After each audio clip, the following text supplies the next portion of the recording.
Productions.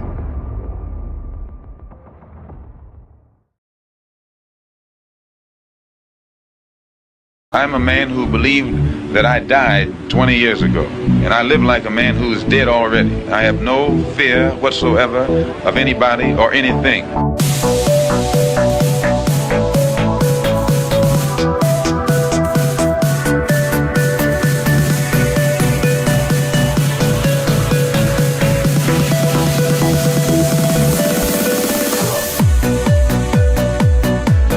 Gary Webb. I am an investigative journalist, and in 1996 I wrote a series of stories entitled Dark Alliance, which was about CIA involvement in drug trafficking.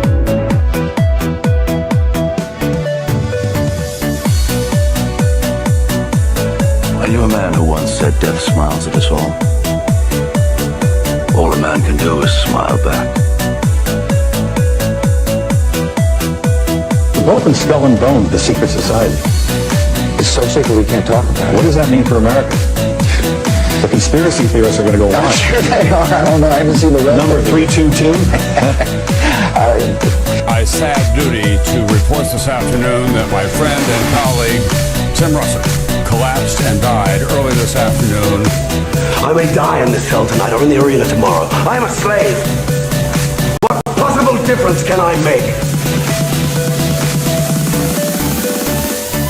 And no official of my administration, whether his rank is high or low, civilian or military, should interpret my words here tonight as an excuse to censor the news, to stifle dissent, to cover up our mistakes, or to withhold from the press and the public the facts they deserve to know.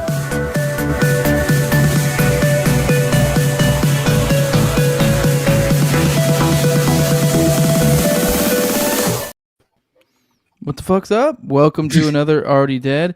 Is it just me, or am I the only one that's getting weird delays in the music still, or that 100% happened to me this time?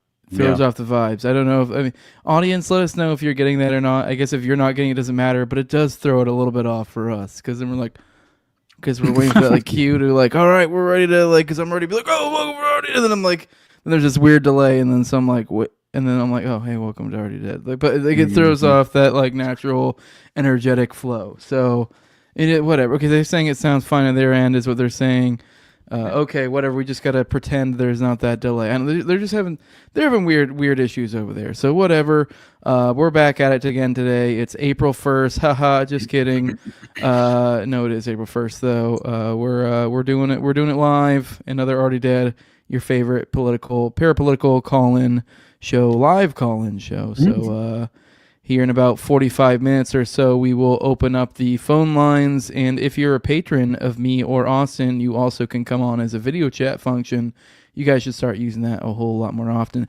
Now, I did want to kind of tell you, Austin, there's something that I don't know, it's weird. I do sometimes have to like, prevent myself from having certain conversations with you, like because I call you damn near probably every other day or so, and then we podcast frequently. But it is like, and so like before podcasts, I'll tell you, I do have to like sometimes like you'd be like, hey, this would be better to say for the show, because it's like you're almost like it's more authentic when people get to be involved in that moment.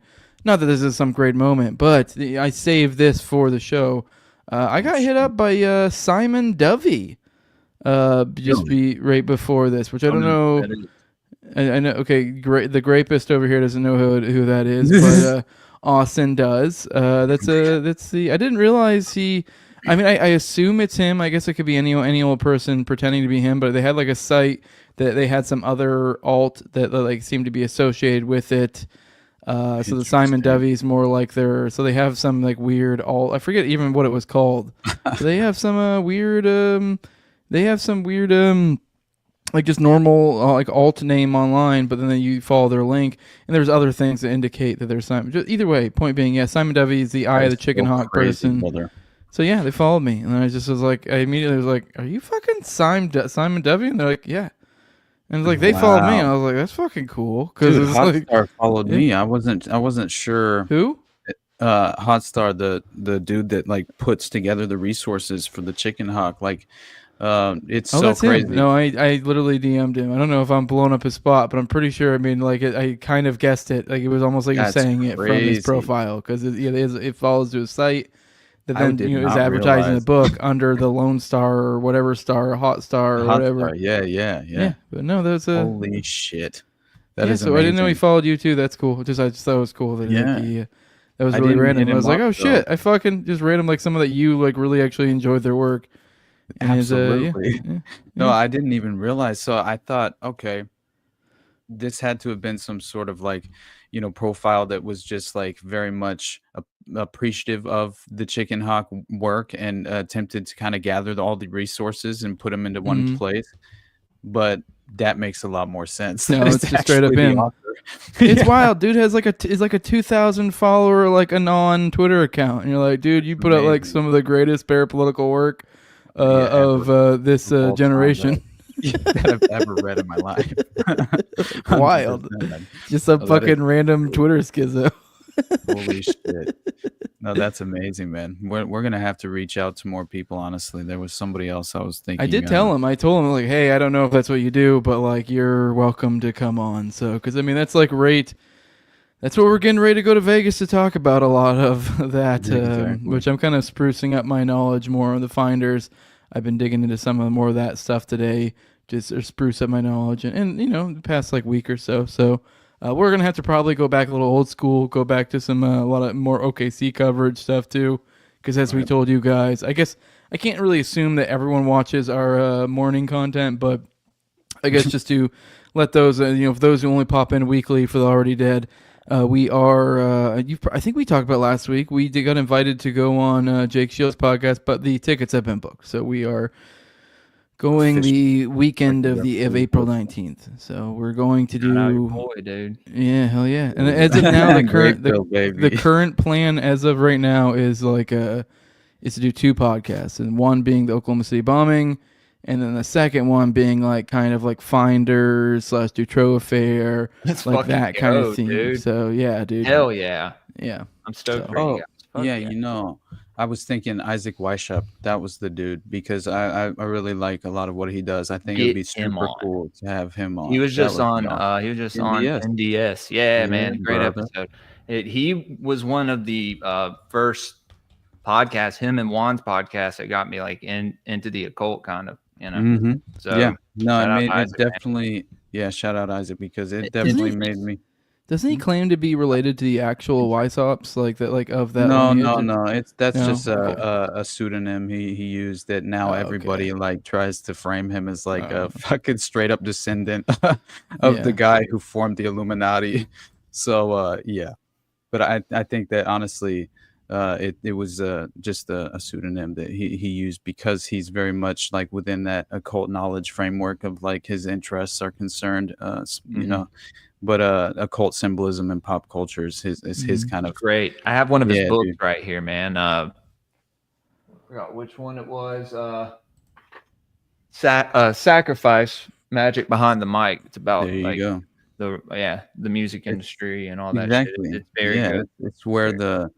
it's where we always dabble, where we kind of Mhm. find ourselves at the crossroads, where all of a sudden we're witnessing the fact that, oh my God, a lot of these creative personalities and celebrities seem to actually be spooks. All or right. intelligent Yeah, assets. they're Jules, just actors cue, too, bro. cue our first topic. Right. old Sam Tripoli with Sexy Red. So you can go ahead and bring that up for the audience. Gotcha. That kind of steps. Honestly, I was going to go a different route because there's multiple things we already have talked about that go into other things, other topics we have. But Right. here we go. Here's this. Put another $1. This is our boy Sam Tripoli saying, "Put another $1." And the conspiracy theorists were right.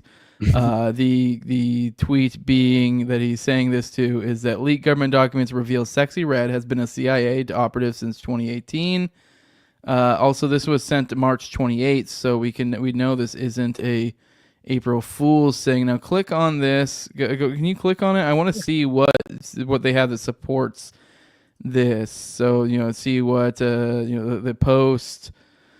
Let's She's been outed as a covert. Click on that again. This is some excerpt from something. Outed as a covert CIA operative. Scroll According, up. Okay. Well, I don't think you can. It's a Okay. screenshot. Yeah, you goof. Xerox calling you out, dog. He's been outed as a covert CIA Daily Noud as a satire account. We just outed the homie being retarded. Damn. How dare you do this to Sam, man? We're gonna have to fucking. So this never happened. That's funny. Oh, that's funny. That's funny. Oh, because isn't there a Daily Loud or something? There's another one that Daily looks Loud, similar. Yeah. So click on Daily Now. Click on it. Click on it. Click on it. Click on it. Click on it. Hold on. Click. Oh, sorry. I was looking at something else. Yeah, just click on the profile. Look, Daily Now, because I bet you it'll be like you go to That's and so yep, it'll be These guys. source for parody hip hop. Yup, that's what it is. Because there's a Daily Loud. That's the trick. Fucking hey, man. Fucking Sammy got tricked by the blacks. Wasn't even a full on Jew trick. That was a black trick. He got tricked by blacks, dude. Same thing. Yeah, no, dude, it's a higher level of wizardry, dude. That's because he's talking about those hip hop psyops on the latest. Well, TFA. scratch that one. I thought we were gonna be digging into something. I just saw that. I was like, okay, that'd be cool. We'll dig into the documents on the show. No, our buddy's just fucking retarded. 55,000 followers, dude. I love it. 55K. Oh man. Hey, I will go to him Daily Now. At first glance, It's a good grip. It's a pretty good grip. It's smart. Daily Loud, not affiliate. Even right there, not affiliate with Daily Loud. You can see how close that is. So there you go. Holy shit. So topic number one of the day: Sam Tripoli's retarded, and we love so it. happy we brought this to the table now. That is amazing. Are you gonna tell him on your next show? Oh, by the way, for those who only pop in weekly, Austin did like 4 of them with Sam this week or some shit. I mean, honestly, Austin's at a point where he's gonna have to set some boundaries and be like, "Yo, dude, like, come on." Dude. Like at the very least, we're gonna have to like include something where like there's actual tinfoil hat appearances included or something because like getting out of hand. It's been so fucking hilarious though because like watching because he's just running, he's on the 1s and 2s right on StreamYard for whatever this is, and it is so funny, dude.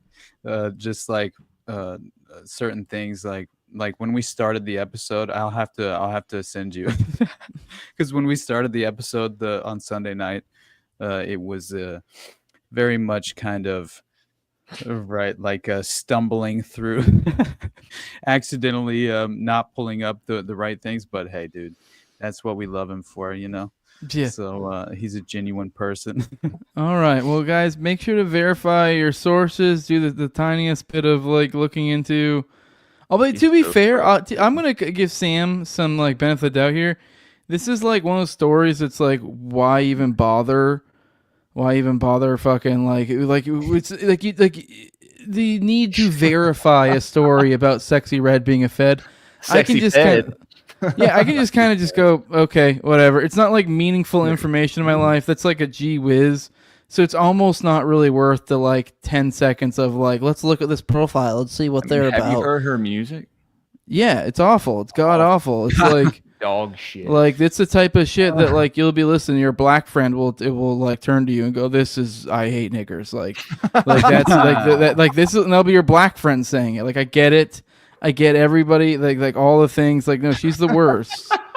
Like she is the worst. Right, and this is shit I've been told by like black friends. They're like, she's awful. Absolutely. She makes everyone look at us and think, are they like that? Like, she's awful.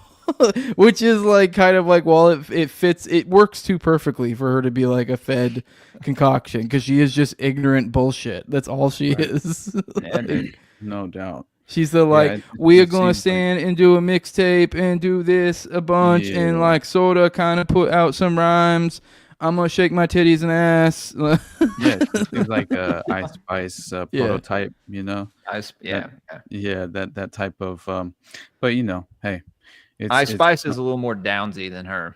Yeah. It's just, it's apparently appealing to a certain group of people. So, oh yeah, man, you know what I mean? Like I don't know. It's but hey, to answer your question, Xerox 349, it's whatever this is. It's behind the paywall. It's exclusive premium content on Patreon. So, but yeah, if you have what it takes, brother, it's like $3 and you can check out the show. Xerox, you can come. Hey, you know what else you can do? You get the link. You could be here. And by the Yeah, way, to all it's my an patrons, I wanted to let you know, I have been sending it I out have personally. discovered how to use Patreon. I discovered how to use the Patreon. I've been, dude, I This dragged psycho my was feet. sending individual email links. This is the level of personal care Motherfucker. he was sending out to his patrons. He was Hey, man. collecting their email Look, accounts from I- from that personal Patreon shit, it's and that sending personal out shit. individual emails. They're just Dude, fuck you insane. guys, man. I just still No, when you told me that, my mind was so fucking blown. Like, dude, you can just send out posts to all of them. Like, that's how this works. I know, man. So I tried it for the first time today, and it was awesome. It was definitely Saved me so much amazing. fucking time. It was so much easier. I mean, But, it's great if you're thinking in the long run, you're trying to build up an email list, but Right. for convenience, fucking awful. I know, man. Yeah. I know. That's how I've been doing things, though. So I've been dragging my feet. But hey, I'm gonna monetize for real this week. Mhm. It's gonna happen. You convinced me during that conversation. I don't know what I'm doing. Oh, when we broke down the money. Yeah, this isn't great conversation for the show, no, but we I- broke okay, down the I'm money, and sorry. I was like, why aren't you monetizing? You're just doing this for free, just for the fucking fun of it, I guess. Project, baby. Yeah, I know. But yeah, I did want to point out, someone in here was pointed out that we are going to be going on. We're going to be going on Jake's Shield on Hitler's birthday. I thought that was kind of cool. Happy birthday, Hitler. Yeah, and it'll be the Columbine anniversary and the what was it? And OKC, Waco, a lot of shit. So I mean, I feel like man, we could almost make, like, yeah, it is Oklahoma City bomb, but we can almost start, because I mean, you've done a lot on Waco and Ruby Ridge. We could almost start from there and work our way. And then kind of, it's almost like, especially if it's like willing to give us a lot of time, and if we're ending the second episode, it ends on fucking like Finders or Tro. It's like we can kind of weave a tale from, from that, Dude, from the, then, you. yep. But Yeah, we can make a direct sort of, like, honestly, we can thread that perfectly into the other episode in many ways. So I think it'll be, honestly, mind-boggling for Jake, like, right? Which honestly, I'm so excited, man, because first of all, right, like, Hitler's birthday, he's essentially becoming the face of anti-Semitism. No, I'm just fucking. But Jake Shields, like, it's so funny to hear people like I told you personally, I listened to like MMA show with Ariel Helwani, who's he's definitely Jewish as hell and Canadian as well. So, he's like Any guy named Ariel. Ariel Helwani. Yeah. Yeah, he's like a really probably one of the best MMA journalists out there, though, I will say, and he's been doing it for forever, right? He was there from day one, basically. But anyway, has an awesome show that I listen to all the time, although occasionally he'll meander into the political realm and expose himself for what he is, right? And Jew. exactly. But in reality, it's just kind of sad to see. I had forgotten you were a Jew. Dude, if that's true, there's no way that's true, right? Tell me that's not true. That would be so crazy if he was Gad Sad's nephew. But nah. Anyway, the point being is that his personal opinion that I've heard, his perspective on Jake Shields recently, it's the funniest thing of all time, and it's what I would imagine some sort of milquetoast liberal.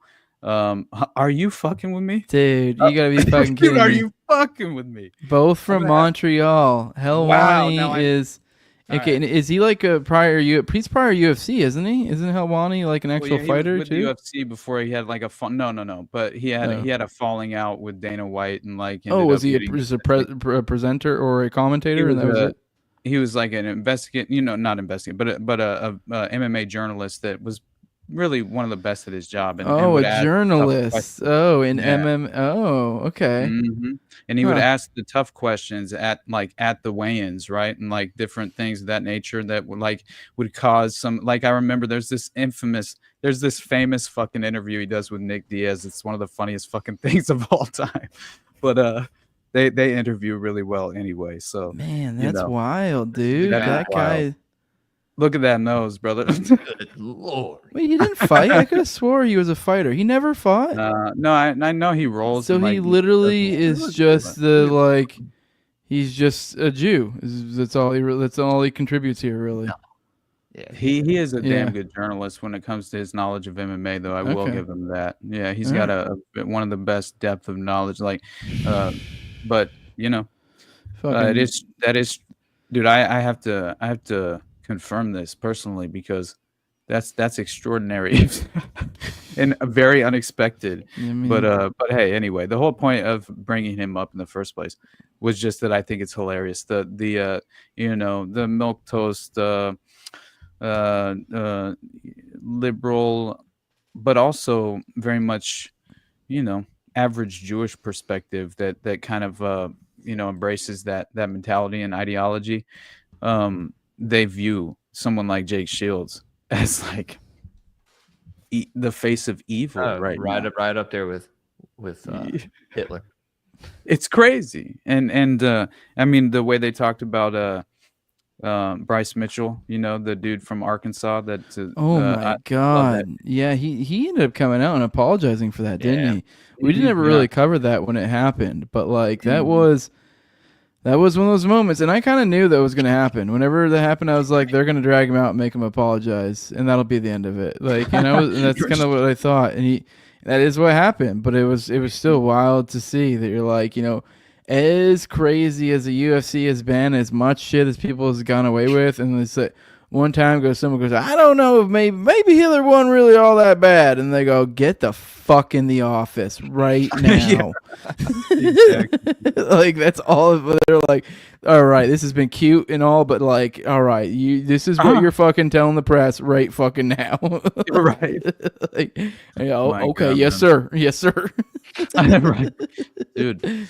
I don't know. It's definitely possible that I mean, obviously you would have like it, but yeah, I don't know. If you like engage with his content, then you kind of understand that like how would he even really be utilized as an asset in that way, in that kind Who's of that? community and industry? Ariel Helwani. Just as far as like, yeah. It would be kind of. I thought you were saying Bryce, like you're implying he's some sort of like controlled opposition. It's like no, I think he's just a country retard. That's hilarious. Yeah. No, I just love Bryce. Bryce is super badass, honestly. Yeah, he's from cool Arkansas as well, and so he's just a country tard. That's all he is. He's just foaming at the mouth, just say, I don't know, man. The little bit I've seen in there maybe ain't so bad, and you're like, I don't think you've read too much on it, so whatever. Exactly. We'll have fun with it. This is the That's guy that you're at a had- cookout drinking a beer, and you're like, okay, all right. That's why his most recent like lead up to the fight with that Brazilian, I forget his name now. He basically cries after every fight that he's in, and that's like the most ridiculous. Yeah, it's crazy, but anyway, it was one of the hilarious, most like entertaining press conferences before the fight, and Bryce was just like they just shined it in the moment and really kind of like it proved who they were, which was just perfect. And he's exactly what you just said. Bryce, I think he has pure intentions. He's just a fucking country. You know what I mean? I didn't know he was from Arkansas. Yeah, Huh? brother. Yeah. Yeah, no, he'd be amazing to have a podcast. He'd be a blast. But like, Love it. I don't know if you're thinking for carefully worded political takes from him. Like, Yeah, I don't then you're know. What are you retarded. doing with your Yeah, life? Yeah, and you're retarded. And if you can't, think in any sort of nuance, and that is the whole point, is like you have like Jan Blachowicz and like these various, like he's a Polish fighter coming out, and he's heavyweight. I think he's heavyweight. He might be light heavyweight, but I think he's heavyweight. But anyway, he comes out, and all these various individuals in the community come out and denounce Bryce.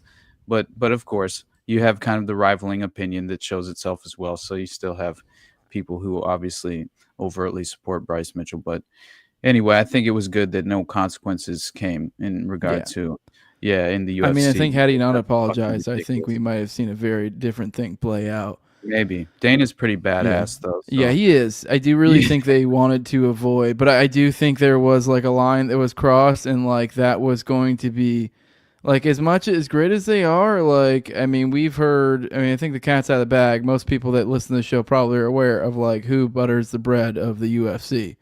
Right. Yeah, like, it's a... Rahm Emanuel, yeah. by the way. Shitload It's a of bright, iron- shining, 6-pointed star is what it is. That's what I'm saying.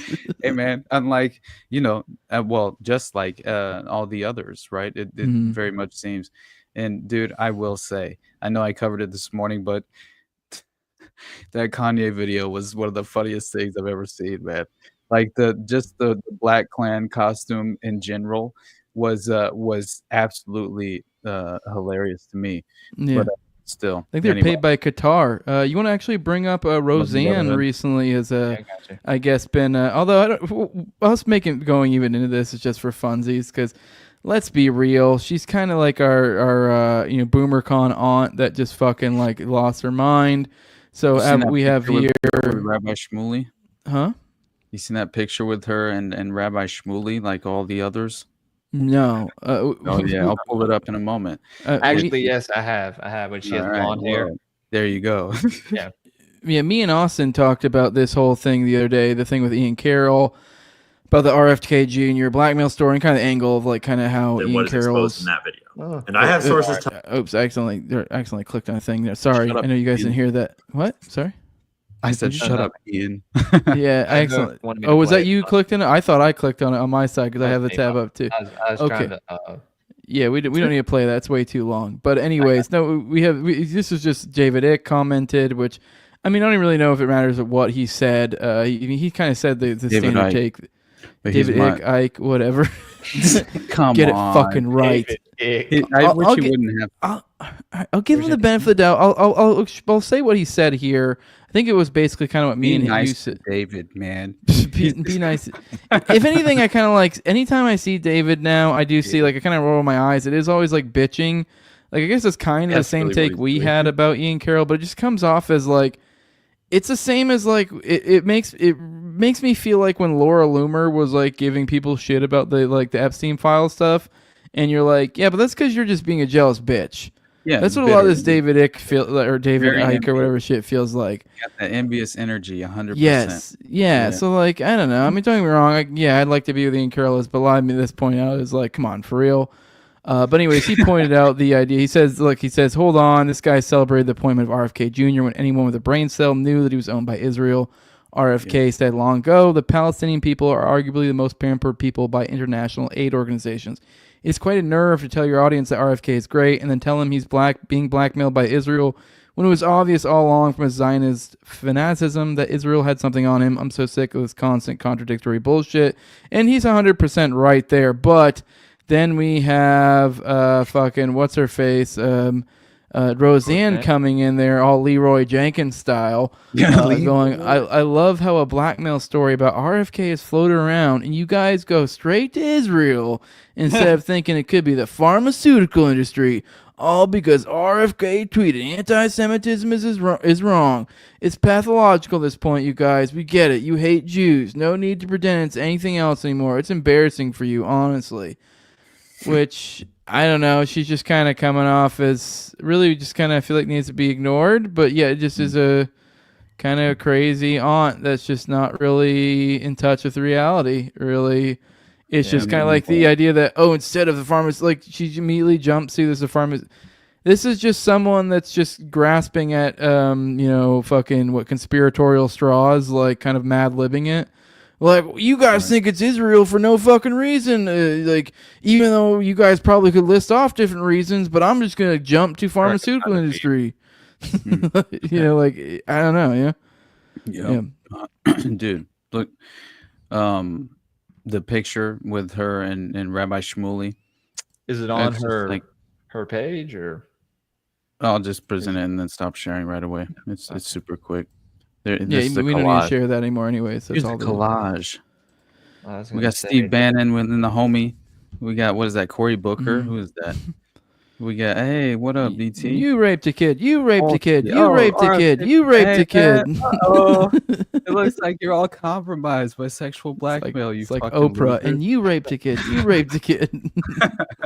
Exactly, dude. Oh, dude, the perfect. Yeah, then look at this. Mad Crab Okay. says the universal symbol for you are compromised. Exactly. That's exactly what this is. So I have a little 15-second clip of her saying that though. I want to play it. I don't know. What's that? Oprah? No, yeah, you raped again. no, just before we get off of it real fast. Word. Man, did you see that fucking Elon's trans kid? That's for sure. All bullshit. All 100% Muslim Brotherhood bullshit. That's who controls our media, not the Jews. The Muslim Brotherhood controls our media. Really? And that's why what I said and why I was fired. Right. Well, there's a lot.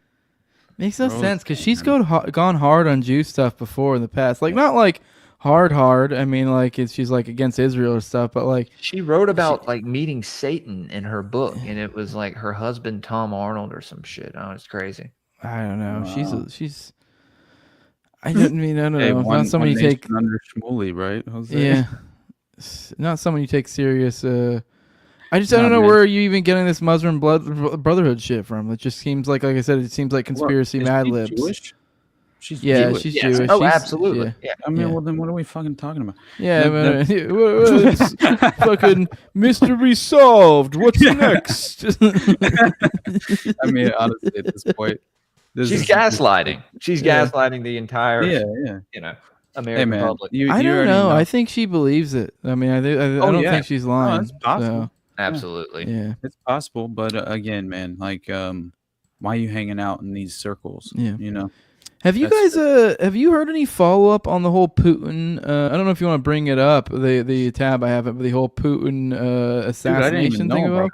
Yeah, it weirdly seemed to slip under the radar. We have I saw a few people reporting on it. Not much came of like it. a but- legitimately confirmed attempt at it. Well, what happened is the day. Well, that's the thing. It never got confirmed. I saw that. I guess this is. I think they said the 29th. So what, like a couple days ago. And I think it was like overnight. I want to say, supposedly, I forget what the context was, but somebody said something to Zelensky, and he said he's going to be dead soon about Putin. And then we'll take care of that then, or something like that. Like saying, like literally, explicitly, Putin is going to be dead soon. And then the next day, there was it looks like his motorcade got exploded or some shit. And we don't really know. I don't know much. I haven't seen much reporting other than that. I thought maybe you guys might know some. Maybe the chat does. I think it seemed like they were almost implying that maybe it was like some sort of decoy car or something. But either way, it looks like there may have been some shit. So it's like, yo, what the fuck? What the fuck is going on? So let's play this. Maybe there's something more here. But I don't know. Maybe the chat will know more than we do. But I haven't seen much reported on it. I saw it on Midnight Rider. I got to give credit to the great Carly Bonet, and then went around and was clicking on GB News, etc. Apparently in Moscow right now, and again, this just happened, so fog of war, all the caveats, that Vladimir Putin's limo, one of the limos in his motorcade, has blown up in a massive explosion as a car is engulfed in a huge fireball on the street in Moscow. Now, it doesn't indicate that he was in it at the time, but it seems to be, if true, that this was an attempted assassination of Vladimir Putin. Breaking news, and I just saw this. Yeah, I just pulled it up actually. Yeah, someone says boomers still think we're fighting the Soviet Union. Like, doing a little bit of my dig into the finders, it is funny that like how it's framed in some of the documents is that it was like like it was supposed to be some sort of intel operation that went awry, is almost how it's like explained, as if like, oh no, and they were supposed to be like somewhat academic types that were like somehow, I forget exactly what it was. I think it was supposed to be like coordinated something or other, like working together. Anyways, point being is that the claim is that it's like, oopsie doopsies. Now they're fucking, now they made a satanic cult and they're fucking slinging kids around. Like, that's kind of how it's framed. Yeah. So it's like, hey, we're trying to stop Russia, because it was like this started all the way back in like the 60s or before. It's like, oh, all this is all like, Cold War shit. You're like trying to start Russia, so like we gotta. If we don't fuck these kids, Russia's going to. So This is interesting. So it looks like as Posobiec just of course revealed to us, this was his limousine convoy apparently. But yeah, I don't know. It looks like hold on, I want to actually see this video. This is the limousine. Explosion. Okay. Boom. An RS limousine from Putin's official car fleet blew up in a huge blast just north of Moscow's FSB considers.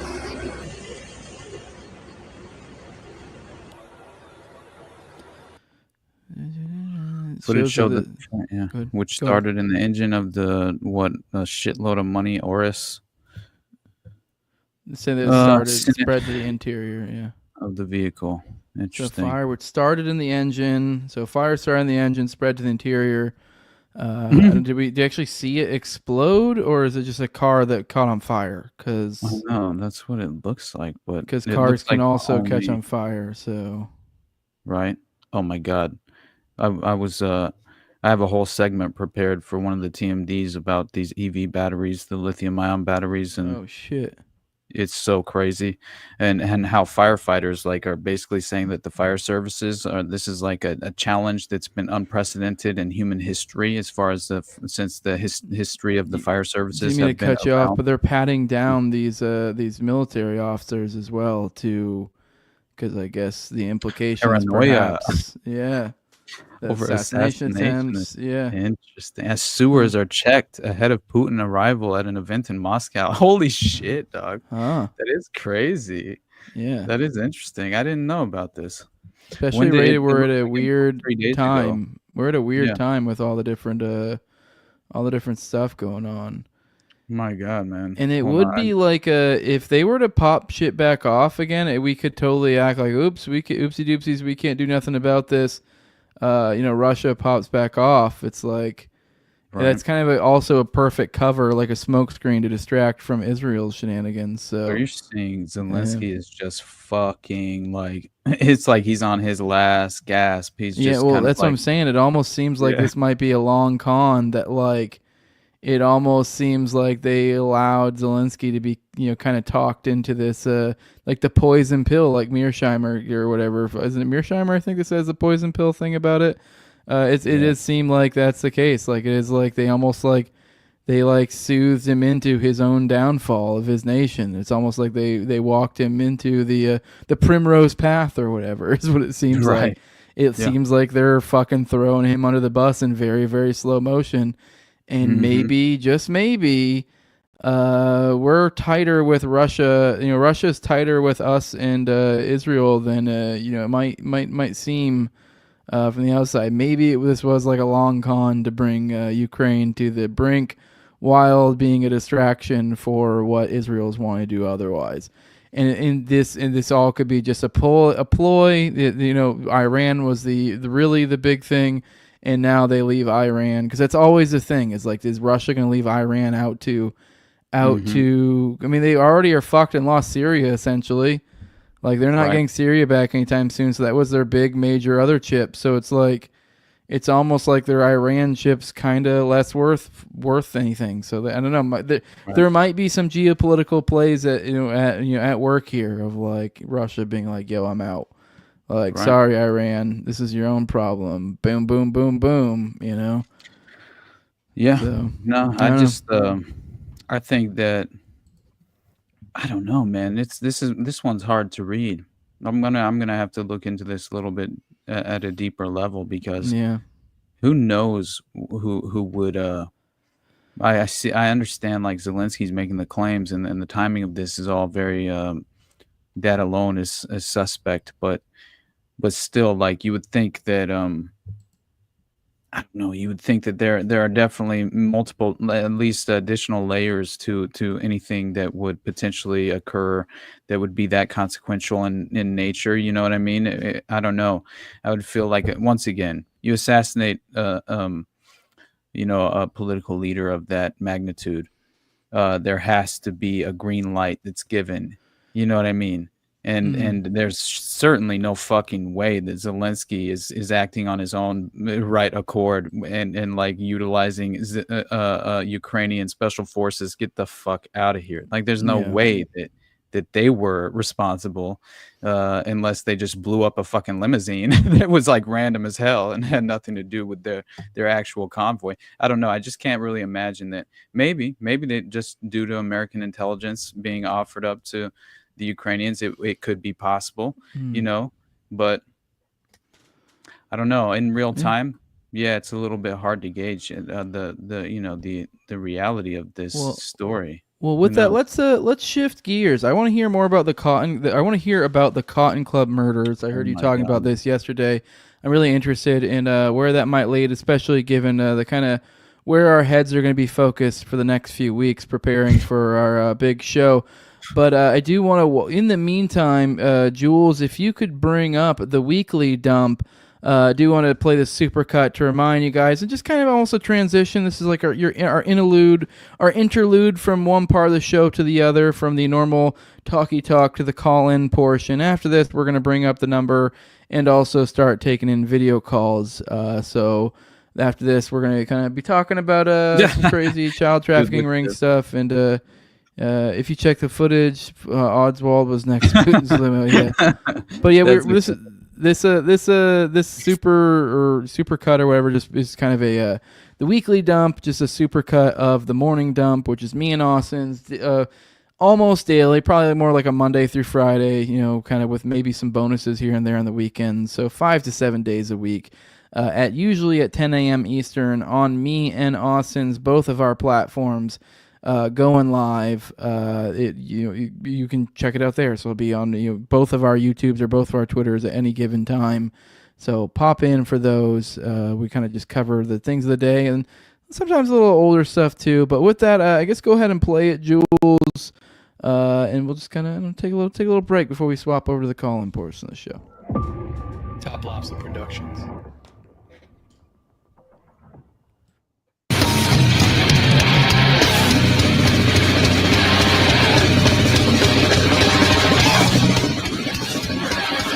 Pull your mouth back, so I can see it a little clearer.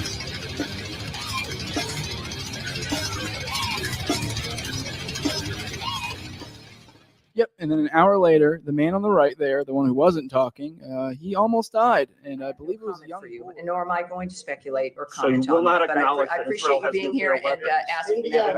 Have me in. No, Yes, sir. no Go straight ahead. talk. Tell you, brothers, about this fucking this super special secret source I have, and how all the fucking terabytes, and we're gonna get them, brother. Like that's what this feels like. This feels like more bombs. Do you know about the invisible bombs? Invisible Tucker's bomb. father, Dick Carlson, was longest serving director of CIA propaganda network Voice America.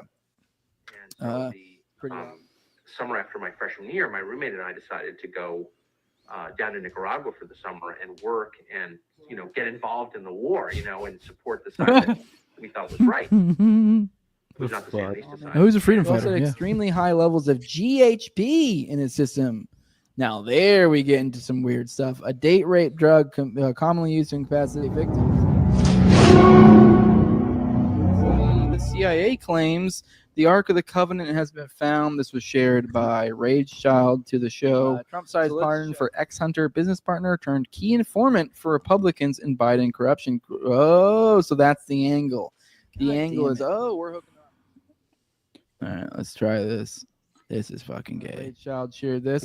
This is after years of sexual abuse as a child growing up in Hollywood. Shirley Temple was eventually named Dame of Honor in the Sovereign Military Order of Malta. Pythias, and they're the first fraternal organization to receive a charter from Congress. Oh shit!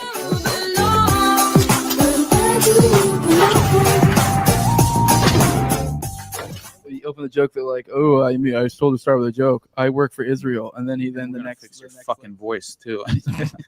Like honestly, I don't fix my voice. Powerful elements of the Israeli lobby all over the Bush administration, and to have them being, some of the most energetic cheerleaders for the Patriot Act and torture and police state measures and warrantless spying, and that's bad. These are two great examples in the reliability of physiognomy is what these are. Exactly, man. Yeah. Like they truly are. This is the funniest. Look at that thing. motherfucker. And, This alleged bus crash, which is it's so weird, man. Like that laws alone. addressing anti-Semitism. Yet now he's getting this glowing endorsement as an American first, right? If you remember, Candidate right for, after that happened, Hillary Clinton had a political rally where Omar Mateen's father, Siddiqui Mateen, the CIA asset, was in a strategic location, positioned behind her. I'll be fucked up if you can be right. Dude, All right. A lot of good stuff. We learned fucking this week Tucker's almost certainly a Fed. His dad was definitely a Fed. No. There's some Voice other of interesting. America. Yeah, What? No, yeah. God, what else is there? There's a couple fun little ones that we could have riffed off in there, but either way, we I guess you can take that down, Jules. But I do want to let you guys know if you guys do want to call in 941-281-5857. I see you in the back there, Bobo. You're welcome to join. It's also kind of weirdly become a lot of people like to hang out in the back of the StreamYards as where's well. your mom? Not join. missed Know you, your mom mom. today. I don't know where your mom's at. Usually they pop in there. But yeah, we're Probably gaining 'cause a I little didn't crew email behind there. So, you guys are welcome to pop in. Just let us know in the private chat, I guess. And you guys get your own private chat too. So that's another thing. Even if you don't want to pop in for the video calls, if you're a patron, that's a perk you get. That you guys can literally hang out. You get your own private chat. You can leave chats, tell us. I mean, it's kind of a little bit. I don't know. You guys see I guess us dropping production notes. So whatever. That's cool, I guess, for you guys.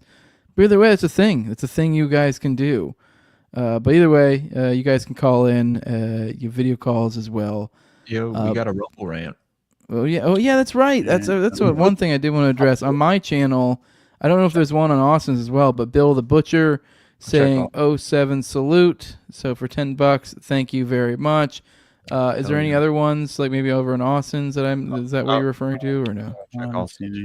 No. I don't think how do you have to is there something you need to do to monetize on Rumble? I'm not aware of. I don't think so. I don't think I've never. I mean, I think probably when you get your money, I've never gotta get that thing. First of all, I need to get my archive into the Rumble. That way, it's a little bit more appealing, But at the same time, I've only been using it as a live stream destination. You know what I mean? But still, hey, it's been cool. But did you want me to kind of introduce the Cotton Club murders? No, I remember there was something in there that real quick. Sorry, there was something in there that was it's like as you're doing I got squirrel minded and something else came along and then distracted me. There was something there was oh yeah, I wanted to ask you about. That's what it was. Virginia Giuffre. You said there was something in your coverage. You covered it this morning. But you said there was something that was missed in your coverage this morning. I guess kind of just a quick recap. Virginia Giuffre is supposedly, reportedly, 4 days away from death. Been hit by a literal fucking bus. The most over the top, literally oh, there's people out there that want to kill me, and you got hit by a literal bus. Supposedly she's going through renal failure, essentially kidney failure, which is a slow, awful way to die. I don't know the details and why that's all they were able to do, but that's where she's at right now. So I guess you're saying there's new information, or there's something. Okay. So basically, first of all, I wasn't aware of certain details in regard to the accident that allegedly occurred, and these details that I kind of read through after this morning's stream. Yeah, we already kind of were taking the angle at a certain point throughout the coverage. We sort of started to take the angle that maybe this is some sort of limited hangout in a way. Yeah. And as much as I don't like to, I don't like the term victim shaming or anything, but as far as she knew what she was wearing. You bastard. No, but honestly, in a perfect world, obviously, you would hope that you could trust the really a lot of these allegations that came from Virginia, I'm starting to, man, I don't know. I'm beginning to question everything at this point. And people had me questioning Whitney this morning, which I'm like, you sons of bitches. Like I need to figure out. There's another thing that just you said that right now. We talked the other day about the BX situation. And there was some detail. There was multiple details, but just today she dropped. Take a wild guess, because remember part of that lore was that Kyle Seraphin was going around spreading shit, and I guess was saying like, essentially unrecommending her behind the scenes. Apparently, she lost a podcast appearance. Take a wild guess what huge podcast appearance she was about to go on that she lost because of Kyle Seraphin sticking his nose in, I guess I was about to say it doesn't belong, but I guess according to him, to be fair, I guess they were asked about them, like, what do you think about this person? And then he gave them their professional opinion that, no, they suck. Who do you think it was? Damn it, Tim Tuttle, you fucking ruined the surprise, but you don't look. Go ahead. Who do you think it is? Was it I don't know. Honestly, I'm not sure. Was it Sean Ryan? No fucking way. Yeah, she Kyle Seraphin spiked her Sean Ryan appearance, which to be fair, I don't like Sean Ryan, but it's like, okay, whatever. I like BX. Like whatever, I like that stuff. I mean, it does make me like, dude. God damn it, are you a glowy BX? But it's like, hey, just going on there is not scared right now. But if anything, she didn't get the appearance, so like, okay, hey, well, I'm not talking shit.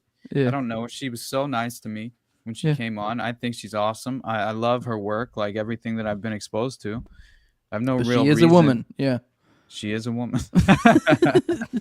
No, but honestly, it scares me when I see the infighting between her and Dana, because I very much think that Dana's like not pulling punches. But I don't think. I think you're missing though, Austin, that Dana's also a woman. So you're totally right, man. So this is why, like, I see that and I just go, woman and also another woman, and so just like double woman, and that just become like Charlie Brown with his teacher, and just wah wah wah wah wah wah wah, and I just don't retain any of it, especially when women are talking to each other. It's like I can't even. It's like, are you talking? Is there something in the room? I can't hear it.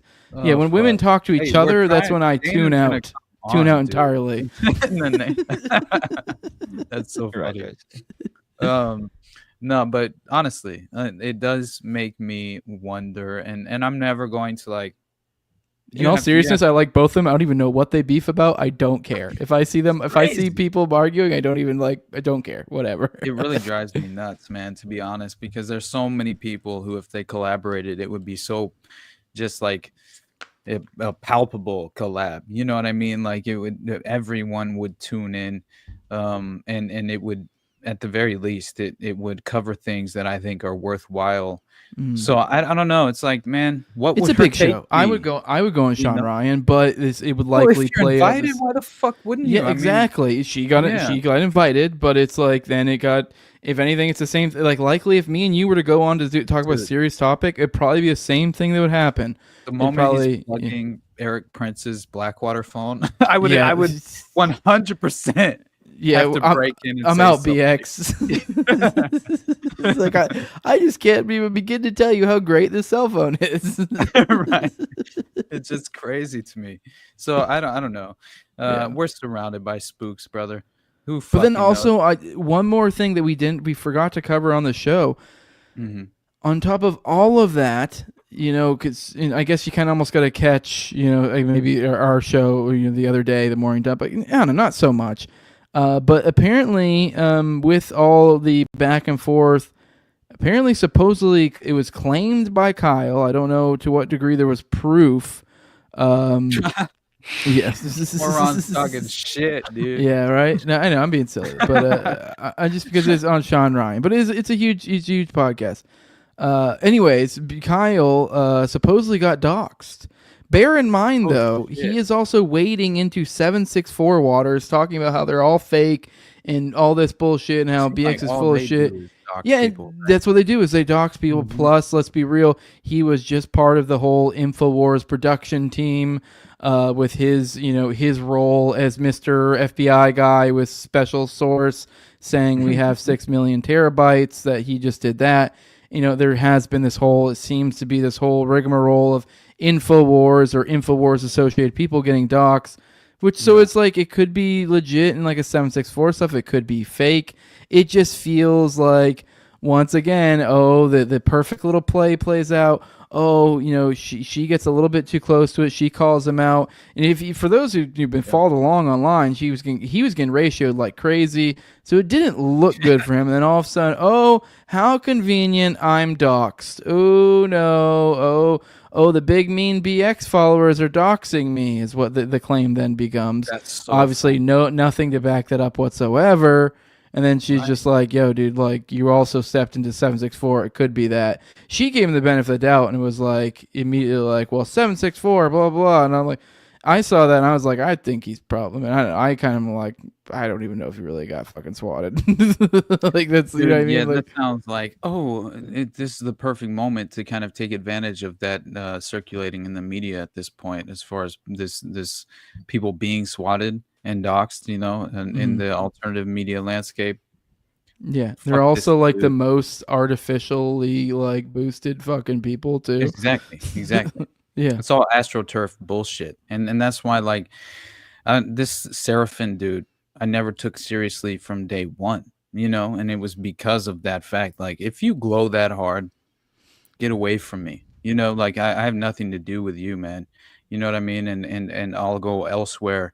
That's another reason why, like, all those influencers that got the binders during the Epstein bullshit, I barely knew who they were. I'm like, man, I have a lot more that I'm concerned about than to like find your disinformation and false narratives in this bullshit landscape that we're all sort of forced to embrace in many JC ways. nails it here. He says doxing and swatting is how grifters market themselves as being authentic and real dissidents. Yep. Fucking A, man. That is the moment you gain your credibility. You know what I mean? It's like honestly, it's like it's Misfit Patriot going on and on about how many times I've been canceled. You're like, who fucking cares, dude? You're like, but then you go look at your metrics and you're like, dude, you get fucking 50 fucking live views. It's fucking pathetic on a live stream that you do like a couple times a week. It's sad. And then you're like, but then you're getting tens of thousands of likes on Twitter. You're like, oh, there's a disconnect here. It almost feels, dare I say, artificial. Yeah, manufactured, man. And that is if we don't understand every single time if it's associated with the media, it's Mockingbird. Like, we need to understand this is a commonplace strategic facet of the deep state, and it's how they function. And they deal in deception, as we always discuss, and every single day they're attempting to misdirect us. And it's like at this point we have to just make sure that we've manufactured our own defense mechanism and remain skeptical at all times, because it's like, man, with the smoke and mirrors that's leveraged against us every single day during this insane like media cycle, that's just really just a strategic demoralization campaign to completely rob us of just our spiritual capital, like that. Honestly, like, we have limited supply and I think that's by design, man. Like, we're kind of plunged into this fucking dystopian nightmare, and we're trying to kind of sift through the disinformation for ourselves and try and put ourselves in the proper position so we don't fall for the for the propaganda the next time around, while the fog of war is laid around us. As I always say, it's just always being facilitated, these false narratives. And so for me, I think you look at the Epstein victims who get the spotlight. Why? What about the other ones? You know what I mean? Like, honestly, because like I'm beginning to wonder, man, like, what the fuck is going on? Back to the Virginia Giuffre. I know you talked this morning about the one other girl. I forget the other name. That I guess you guys kind of casted some doubt on her, perhaps. Obviously, you haven't looked in that much, but now we got Virginia Giuffre that's saying that I guess that she misspoke or something is what I was seeing the chat saying that. Yeah, the oopsies. I know I said I was dying in 4 days. So now it's not. So now it is that I'm not dying.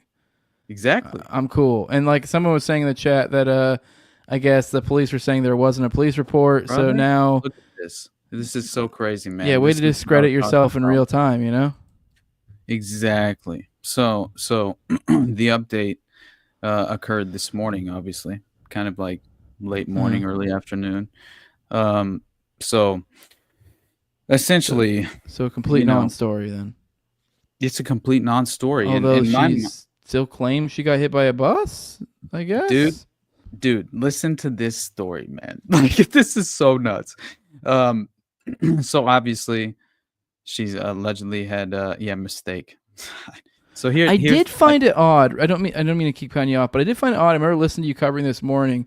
She said something in her statement, and I guess I kind of gave the benefit of the doubt because I'm like, whatever, because she's dying. But she said something about like how she just wants her kids to get there, but then something about shitting in one hand and wishing the other, and it sounded like wine. It sounded like emotional manipulation.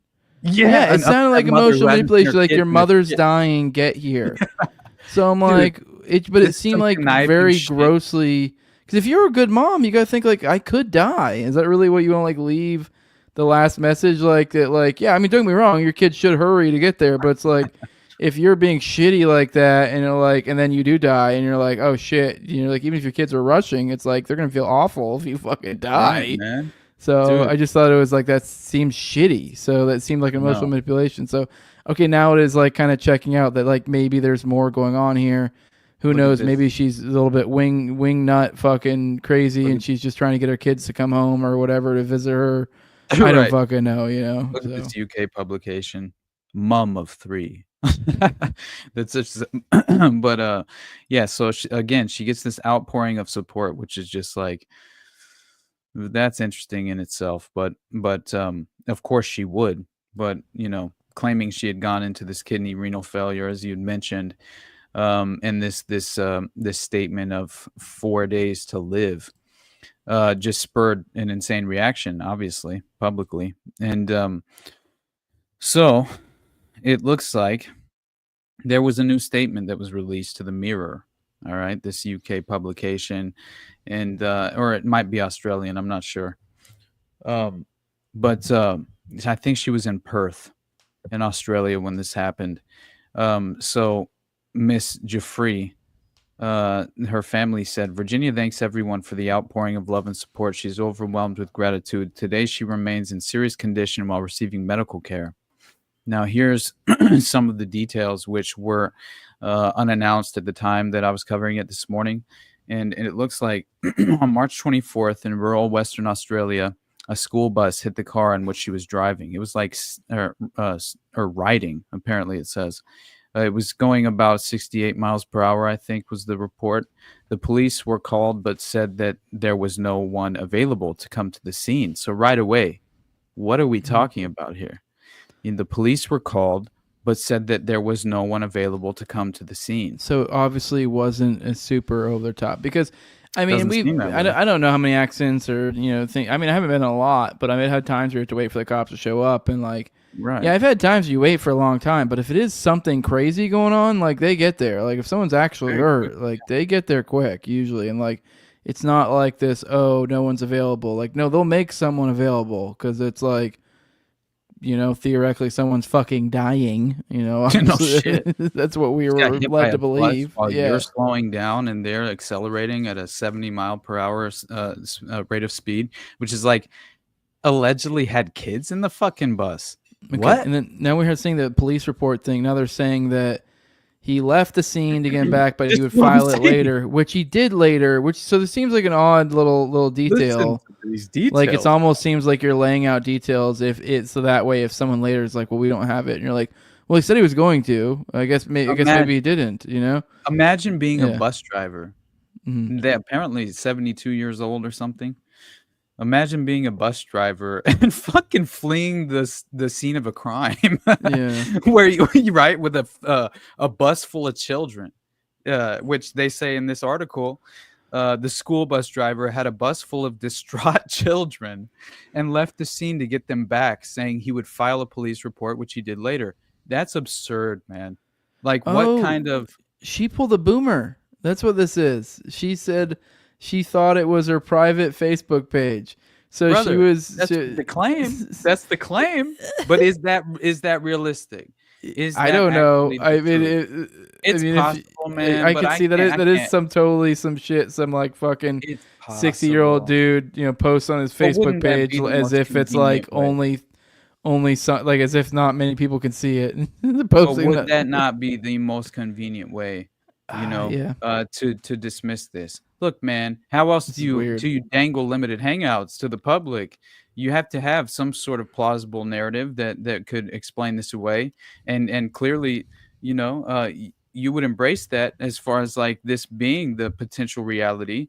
So that's plausible, right? And so for me, it's like they achieve their goal if even you're buying, this potential narrative, right? I mean, God, like, I don't know if they could achieve that. Then who the fuck else would buy this at face value? You know what I mean? Like, I don't know. It's just for me, and I'm not saying that's what you did. I'm just saying that right, like, look at this narrative. It almost falls apart before you even dig below the surface. It's very bizarre. Yeah, I think there's something more going on here. I don't even know if this is really kind of what me and you are kind of getting at, almost if like, I feel like we might be almost looking at one-dimensional. I really think there's something else here that we're missing. Something bizarre. It seems like some bizarre, kooky behavior. Yeah, me too. But it just seems something's just off here. So it is 100%. Like I wouldn't be surprised if there's some sort of mental something or other, some sort of family. This makes me think that maybe what Johnny Vedmore and what Whitney Webb have. And by the way, weren't they together at one point? I don't mean to air out anybody's drama, but I think that, like, basically, I have no idea. I really lost a little bit of respect for how much I appreciate and love Whitney Webb's work.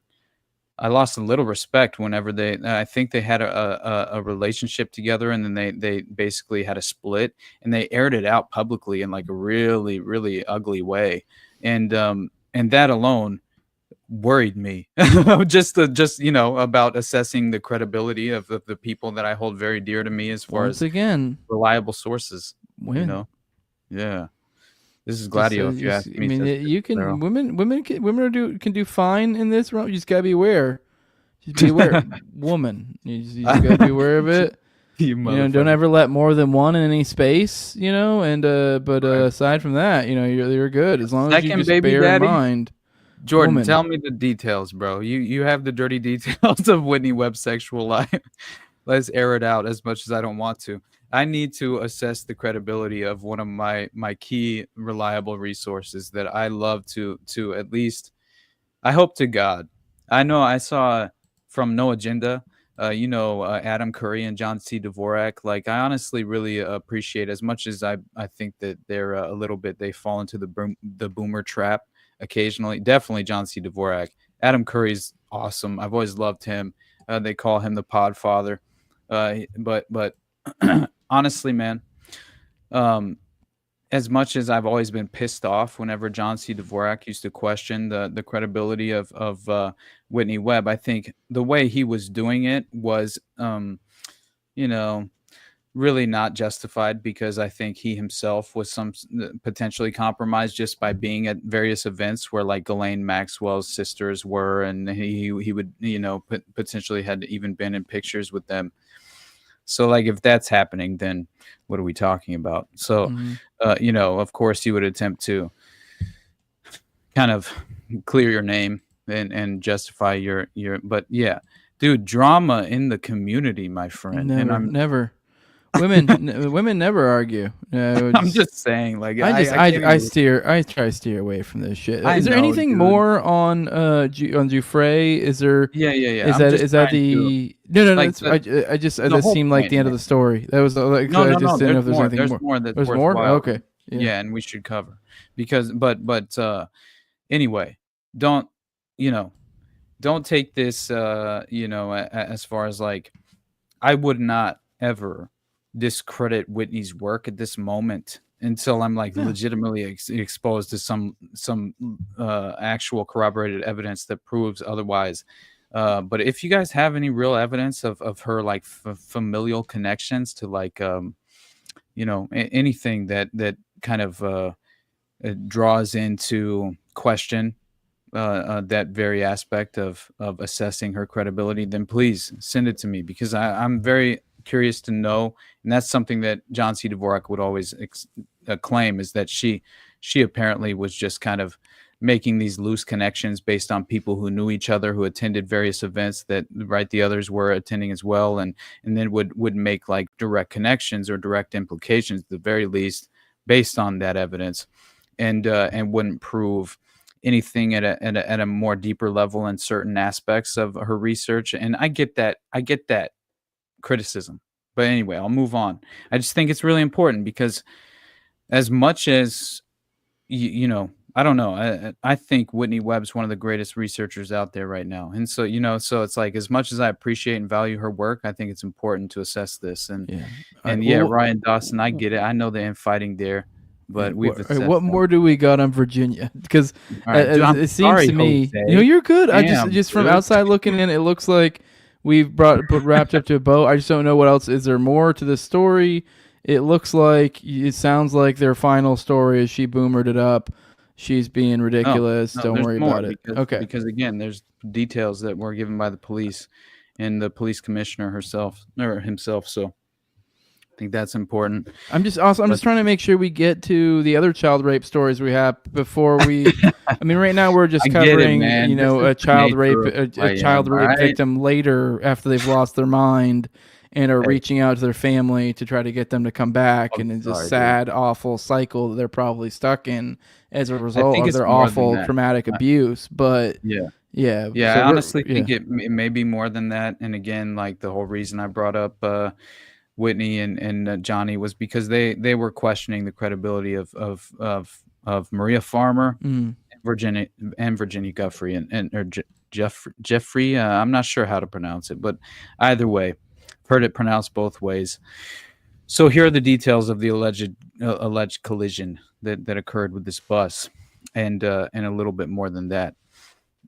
So Miss Giuffre has been living near Perth in Western Australia, and Western Australia police said they received a report of a minor crash between a school bus and a car in Near Gabby, about 12 miles north of Perth, on March 24th. The collision was reported by the bus driver the following day, as we mentioned earlier, and which in itself is very strange. So there were no reported injuries as a result of the crash. Very interesting. Professor Simon Davies, a trustee of Kidney Research UK and former emeritus professor of nephrology and dialysis medicine at Keele University, told Metro, "You can get a kidney injury after an accident such as a car crash, but it would be a very severe injury. You're talking about a major trauma which involves a lot of tissue damage. You definitely can have a kidney injury from a car wreck, but it would likely be a serious injury, likely in intensive care. And you would not be in a strong position to be having conversations at that point. If someone's kidneys stopped working as a result of severe injuries or trauma, then it is right to say that without further proper treatment, dialysis, or some sort of supportive therapy, then you could die without that treatment in a matter of days," he added. And I also saw people who are, actual officials who assess these, various injuries due to car crashes or at the very least, they attempt to kind of acknowledge the reality and assess the credibility of the claims of the injuries that took place in various incidents that occur. And that happened in regard to this already. And it seems as if everything's in question. It seems like none of this makes sense to them. I mean, they asked a doctor here, like, just kind of, what's your professional opinion? And he just kind of gave the, like, well, theoretically, it is possible, because the idea being like, oh, she could have ruptured something and it wasn't immediately noticed, and then later, but even then, this seems wild. This is because they've completely walked back the dying thing. So I don't know. I mean, I think maybe there's some deep dark Epstein's angle here, but I think we might just be dealing with some crazy fucking broad, really. And Yeah, no, I maybe mean some it's possible. Yeah. But again, it very well, like, something that I had mentioned this morning that I think is Mhm. worthwhile in acknowledging as a potential reality is the fact that what happens if you're like a Paul Benassi, right? And like Mhm. you are a victim of the network, but you then become a procurer for that very Yep. network, right? And then it's like, well, now how long does it take before you're just a member of that very network and facilitating its existence? And in what way have you really? When do you stop becoming the victim? When do you stop being Yeah. that victim? I mean, it's not as if your abuse never existed, but I'm just saying, it's like, how much can you justify based on your prior abuse? I mean, what the fuck are we trying to, you know, it's just like, honestly, something I can't accept, you know? Yeah. So, I'm just using that as an example, as like, what if she used the credibility? Who are the victim witnesses that have been spotlighted in the media Yeah. in regard to Epstein, and then you use that very credibility you've gained in that concept They get to these then girls. The whole thing. You hear. I believe him. I'm sure it was probably either Virginia and / or Maria Farmer. When you hear their firsthand accounts, and maybe it was other girls. I'm thinking, but this is a common. It seems to be a common through line. Is they usually would get these down on their luck girls, and they go, "Oh, I know somebody who will pay you $50, $100, 200, whatever." And all you gotta do is rub these guys' backs. They like it or whatever, and then they tell them, oh, if you bring some of your friends, we'll give you $50 or what. And so then it becomes it literally from the jump. It's already like essentially a pyramid scheme type thing. Like you bring in some friends and you'll get some kickbacks, and you'll. So Dude. there's this carrot and stick. There's a reward, and that doesn't mean that it's like not okay. These are children, but it is like it's this like consent vampire game where it's like.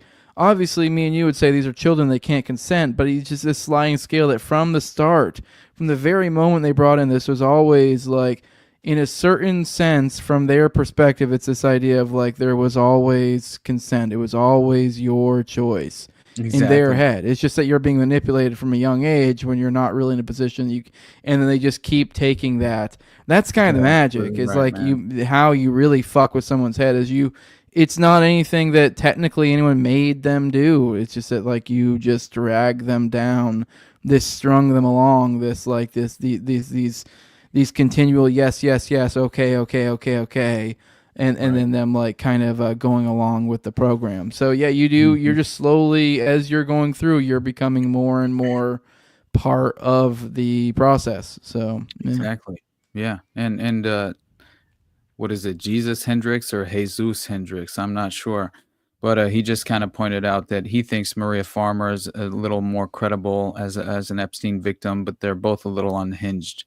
You can't forget, if these women are truthful, then they've been through horrifying psychological torture. Yeah, absolutely, man. And I attempted to make that point this morning as well. Like, it's always this way, right, Jose? Like anytime we're trying to assess the credibility of some of these victim witnesses, it's like they come off in a very strange way, often. and why wouldn't you, if you've been traumatized to that extent?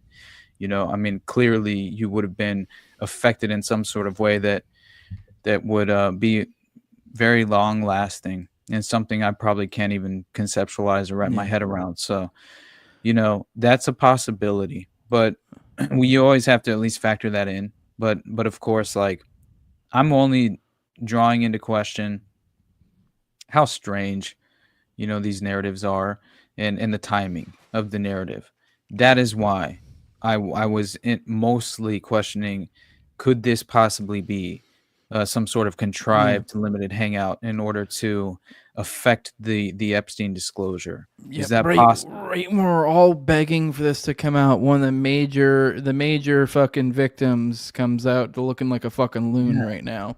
Right, So I mean, man. it does kind of, that would be like, and we just had Durst recently that I thought it was kind of interesting how he put it, the idea that like that he spun it how like, oh, if they're not going to redact all the victims because some of the people being accused are victims. I was a victim. So like the idea that like the people being accused in these documents in a certain sense, you can make the argument these are theoretical victims, because it could be that they're being.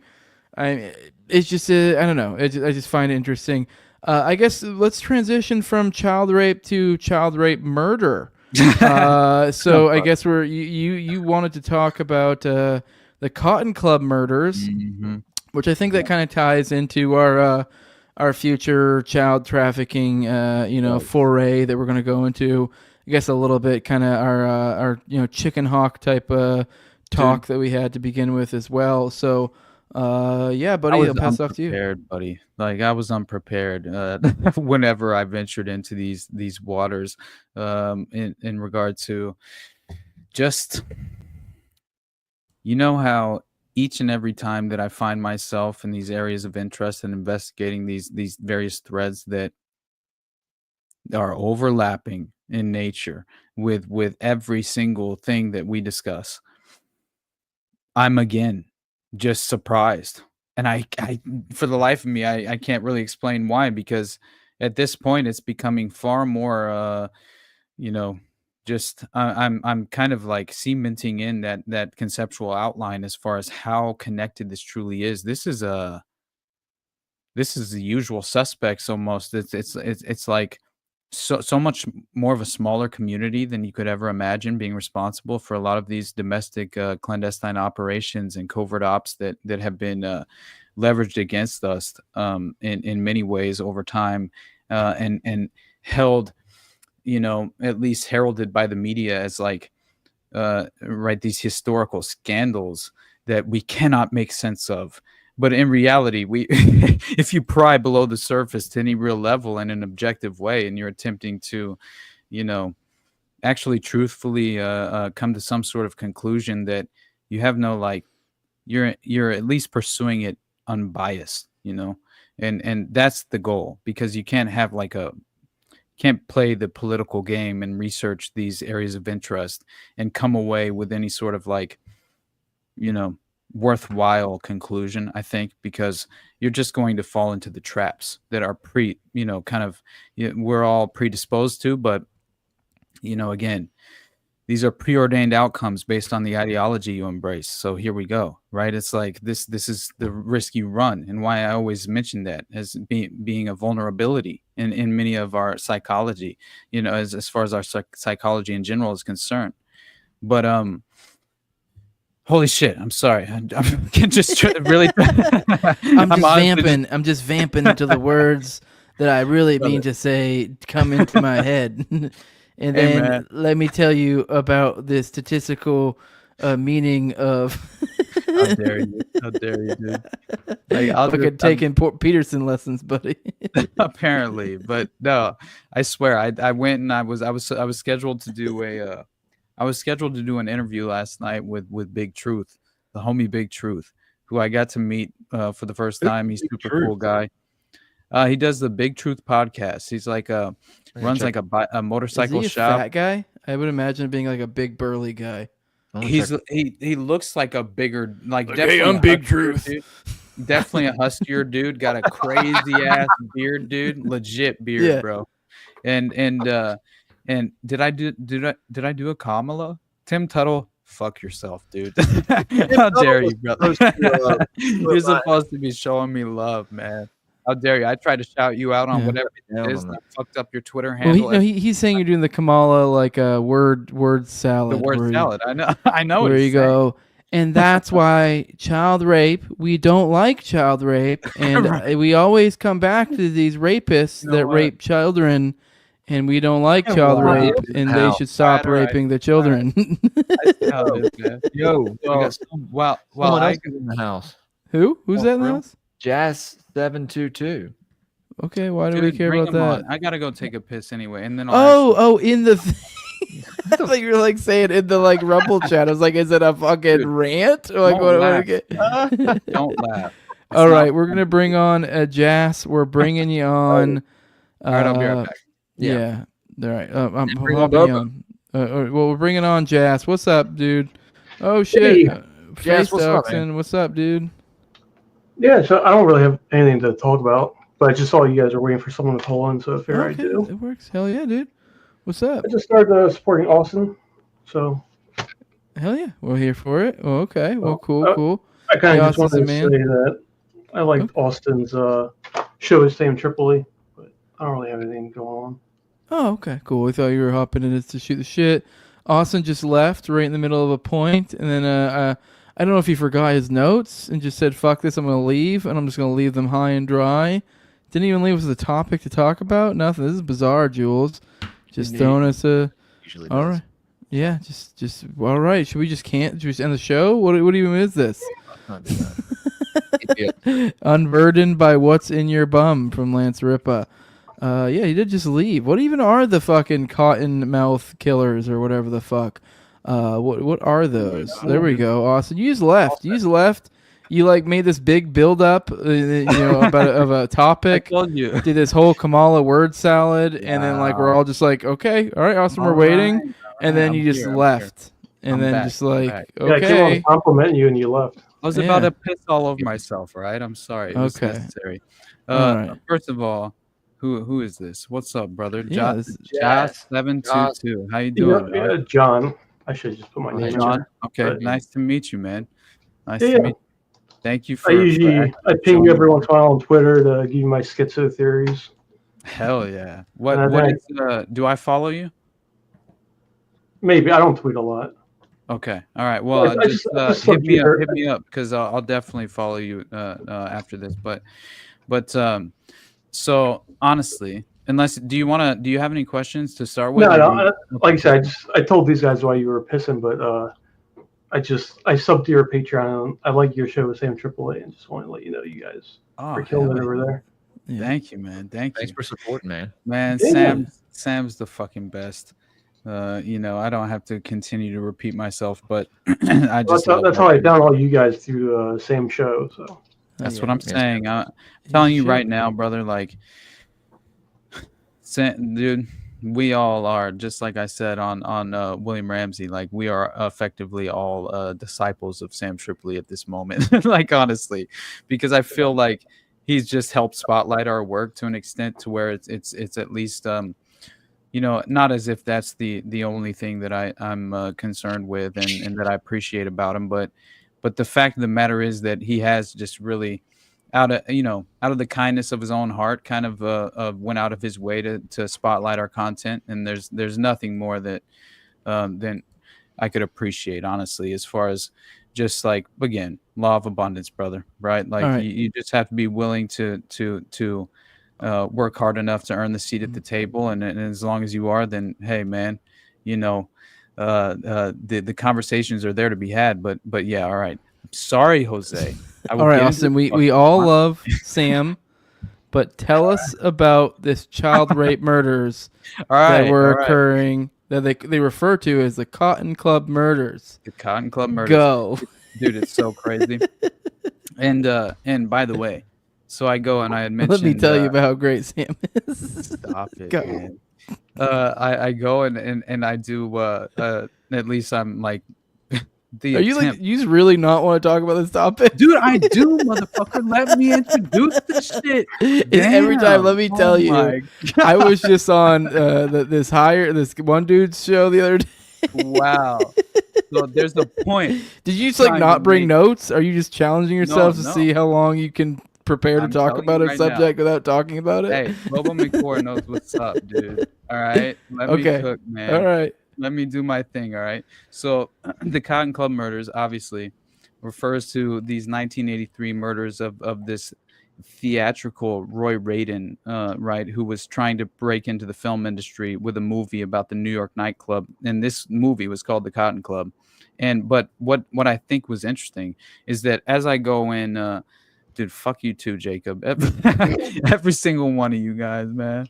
But honestly, so I go in, I'm prepping for this show, and I'm kind of prepping last second, because that I overscheduled myself like an asshole this week, and so I basically had to shift things around at the end of the day, because I go on and do this show and we end up like talking for basically an hour and only recording 20 minutes of it, and then he gets kicked from the whole entire from the whole stream, and he never gets back because apparently his internet was out in the entire community.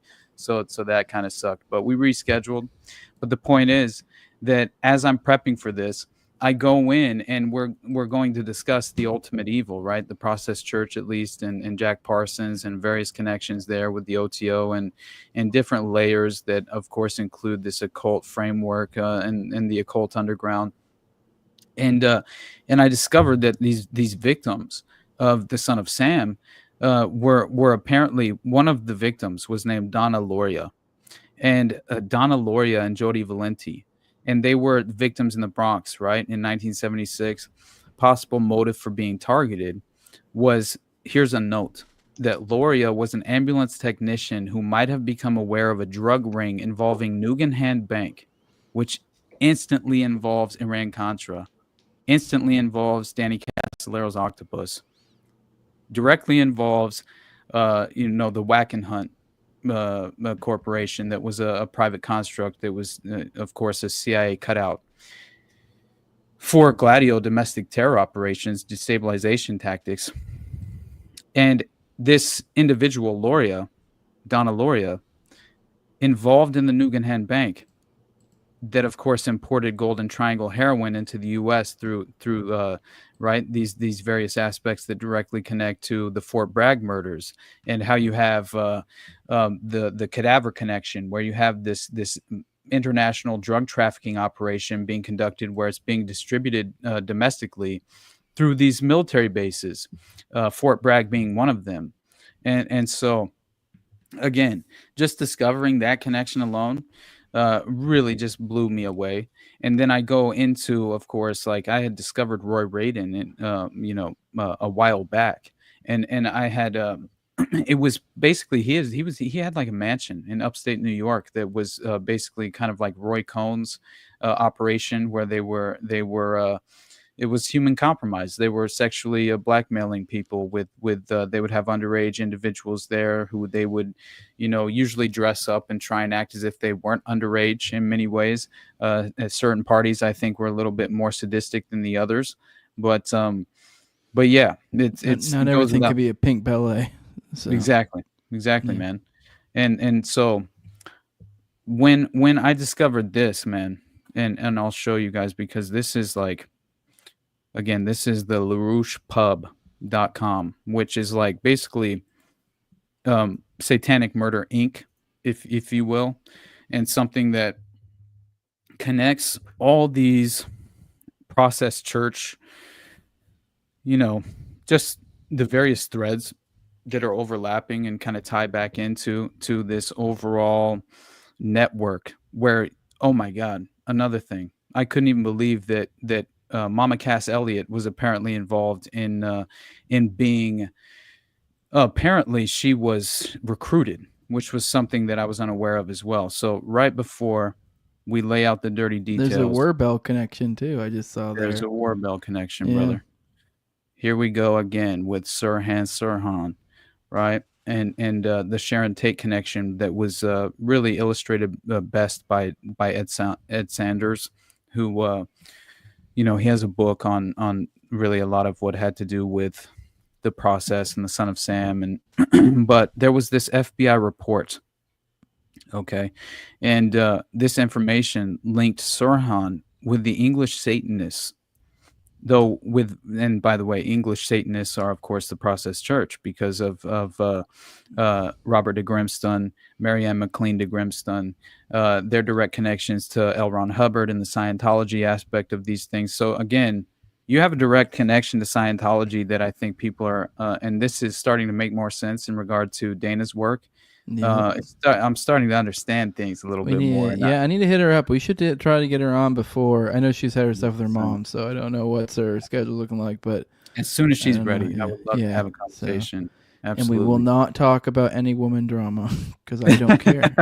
Yeah, I won't bring it up at all.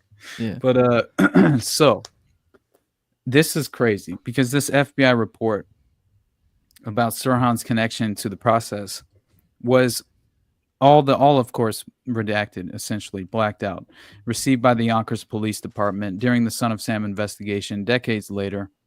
Investigators in Yonkers verified that what was in the blacked out sections, and it corresponded with what the INS officer wrote in his 1974 report regarding Sirhan attending parties on behalf of the Satanist English cult, including one at Sharon Tate's place, Sharon Tate's residence. No understanding, again, you already know the similarities between the Jeffrey McDonald murders at Fort Bragg and the Manson murders, and then the connections to Manson in the process. All right, so I'm still trying to process this. So maybe I'm misunderstanding. Is what being said is the person making these claims about Sirhan with these connections is also the same person who was going to Sharon Tate's, or am I missing?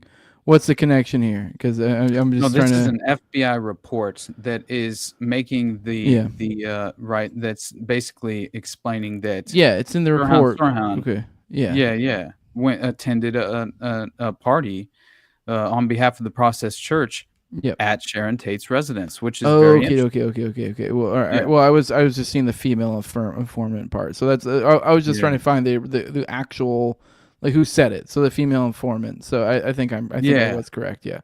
So it's a female informant who claimed all this. So okay, there's a female. Report was basically revealed was due to this informant, obviously, and what they had to provide, but. You had Carl George, the television reporter at CBS, who apparently he claims that he met at the Tate LaBianca trial, alleged that a sheriff's office homicide detective stated he could link Sirhan in Pasadena to a member of this Process Church, the English Satanic Cult. INS criminal investigator Richard Smith. This is the most important aspect of this kind of aside of Sirhan and his connection. That an LA law enforcement agency, right? And again, INS criminal investigator Richard Smith, this is a report that he stated. This LA law enforcement agency had a female informant who averred that the English Satanist group had commissioned Manson to kill Sharon Tate. Larson asked Smith about the informant and was told it was a person who alleged that she had been in the same room at the same time that Satanists let out an order for a contract for Manson to kill her. The reason for the contract, as Larson stated in a report, was something that she unfortunately overheard that she was not supposed to overhear, either in regards to Sirhan or about him. At this point in the conversation between Larry Larson and Richard Smith, the conversation had gone on for 1/2 hour or longer, and Smith had answered every question freely and had shown Larry Larson every document he had with him. And Larson reported the following. And then I asked the obvious question, what did Sharon Tate allegedly overhear? And he said, I cannot discuss that. It's a matter of national security. Smith elaborated after a question by Larson that it had nothing to do with Colonel Paul Tate and Tate's intelligence activities. Dude, just saying that there might be a direct intelligence affiliation with Sharon Tate's familial connections. What are we doing here? There's more to this story, right? Let alone Mama Cass and her involvement. There's a part here that I actually highlighted because I felt it was very interesting and important. And that was this update on Mr. Real Estate, this Alfred Hunt Howell, who was Alfred Hunt Howell was allegedly named Mr. Real Estate for the Son of Sam cult. And Howell was an investment banker at Citibank from 1937 to 72, a director of the YMCA from 1950 to 84, and a trustee of the American University of Beirut, which draws direct parallels to how Mark David Chapman, also of New York City, also very much connected to Lebanon and the YMCA, points out that Howell was president of the Cleveland H. Dodge Foundation, which was an alleged CIA money conduit. What the fuck? Honestly, man, when you start to understand, this is far deeper than we ever could even imagine and conceptualize, especially the average person. Hey, this is the cavdef.org, brother. I'll send it to you. It's the mind control thread on that website. I'll send it to you, Jacob, on Twitter. But so this Nikolaj Aman confessed in 98 to being involved in murdering Howell, who was reported in 96 to have died of natural causes, claims that young artist named Billy, who attended rituals at Untermeyer Park, later identified the cult leader Moloch at the 96 funeral of Howell. One comment identifies Peter Shane, described in Terry's book as a Yonkers police officer who worked with the cult, as likely being John McCabe, the former husband of Wheat Carr, the Carr family, who's directly implicated in the Son of Sam murders. So one comment by the blog author James says that Hal was naval intelligence, and another comment by him says that Hal was vice president at Citibank during the time that the bank was melting down Nazi gold to recast into U.S. gold bars. One comment refers to FBI reports in which various informants called the Process Church the strong arm of the Church of Scientology. So again, it's just, this is reinforcing detail. These are reinforcing details that fall perfectly in place with the case at hand, that I'm already well aware of many of the crucial details involved, that this falls perfectly in place as if it's a puzzle piece, the perfect shaped puzzle piece that you could ever imagine. And Mary Brunner, a member of the Manson family, moved back to Wisconsin, which again, you go back to, Detective Rothstein, dude, he traced this. Remember Interstate 9094 killings. Like, this is traced all the way, through Minnesota, Wisconsin, like North Dakota, and all the way to the West Coast from upstate New York. So you have these various informants called, the Process Church, again, the strong arm of the Church of Scientology, which is very interesting in itself, because I think Scientology is obviously an intelligence construct. Well, I mean, the process is like aptly named because it's like, seems like a detached, like psychological term almost. And I think it is like it is the process. It is, I think it almost seems like it's a distilled version of, like, I guess whatever the fuck that phenomenon that we describe so often when we talk about MK Ultra, DID, like dissociative, this, that, like, it's like, it is that. But then Scientology is like it more dressed up woo-woo in science, in like in a new age cult that I think kind of has been able to be more cult-like. I mean, they're able to kind of distract it, make it more woo-woo. I mean, even then, the auditing and that stuff is kind of, I think, at its core, kind of the same thing. It's very much a lot of the similar cult things where, like, they do all these weird mind games. They get you to admit something to someone, which is kind of similar to Catholicism and other religions. But anyways, it is kind of like that same crux thing that's at a core of a lot of different religions in general. But I guess you could almost say mind viruses. So it's like that's what the process is tapping into. But like it's more of like a darker, more militant version of it almost. It seems to be more of a blunt object version of it, whereas Scientology was probably a little bit more of a nuanced product in that regard. So yeah. This is the last point I have before we move on and finish with at least a few details on the Cotton Club murders before we want to pivot anywhere else before we end. But essentially, it's a process to create Manchurian candidates, basically. Yeah, that's what it is. That's what it is. So it's like you have all these process members, and you're like, oh, these are all people who have undergone a process of some sort. So, dude, it has to be this. And by the way, like the occult blood ritual aspect of it all, I think is something that, like you realize, the initiation, the inundated. It's the It's all these different, Yeah, man. And beyond that, I think that it draws in the ideology of the OTO and Aleister Crowley, obviously, and you begin to realize that there is no real distinction as far as there's no difference in my mind, but between what the process practice and the OTO and Thelema, like, honestly, man, with Harold Weisberg, this individual waiter cook at the Ambassador. I've mentioned before, I haven't named him, but during the time of RFK's assassination, this process member also notes that the daughter of Alistair Cook himself at the Ambassador Hotel when Kennedy was killed was a process member. So that is another direct connection into Sirhan being a member of the process, or at least affiliated with that organization, attending parties at the Sharon Tate residence, and being at, first of all, directly connected in with an individual who works at the Ambassador Hotel where the shots were fired in the pantry at RFK, which that alone, what?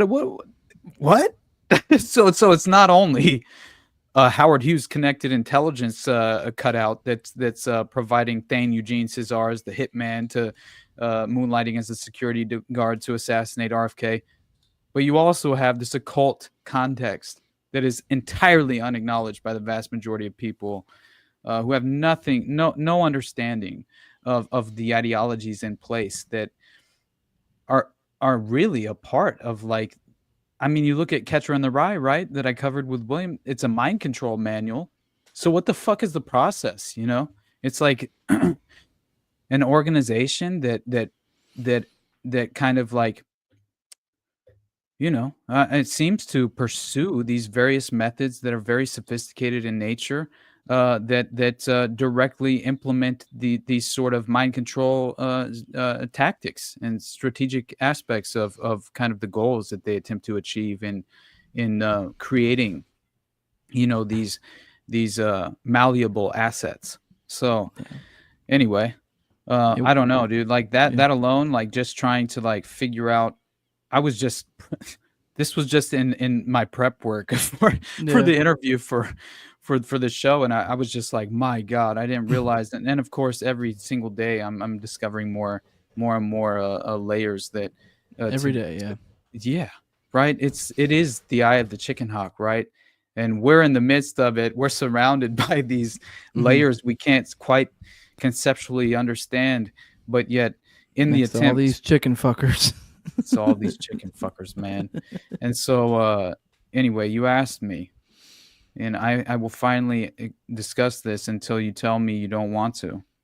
Okay. But honestly, man, like when I discovered this, I couldn't even believe what was happening. But again, like when I kind of the thread that led me into this area is this only a one-page article?